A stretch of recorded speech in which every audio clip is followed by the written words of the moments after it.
Հանձնարարական համար 3 ներկայացնել տեղեկատվություն մայրաքաղաքի վարչական տարածքում ապօրինի կրպակների ապամոնտաժման, ինքնակամ տեղադրված գովազդներն օրենսդրությամբ սահմանված չափորոշիչներին համապատասխանեցնելու կամ ապամոնտաժելու, ինչպես նաև առանց թույլտվության տեղադրված գովազդային վահանակներն ապամոնտաժելու ուղղությամբ իրականացված աշխատանքների մասին նախորդ ժամանակահատվածի համեմատականով։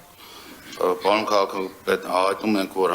հաշվետվող ժամանակահատվածում Երևան քաղաքի վարչական տարածքում ապամոնտաժվել են 638 գովազդ, այդ թվում 76-ը ցանցային, 562 վահանակներ։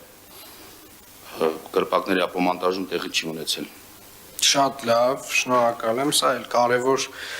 փոփոխություն էր, որը որ տեղի ունեցավ եւ փուլային կարելի ասել ընդհանուր առմամբ քաղաքը այդ տեսողական աղբից մաքրվում է եւ շատ կարեւոր է, որ մենք հետեւողական լինենք բոլոր այն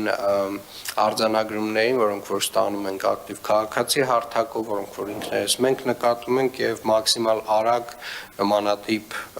արդեն իսկ ապօրինի գովազդները հեռացնենք։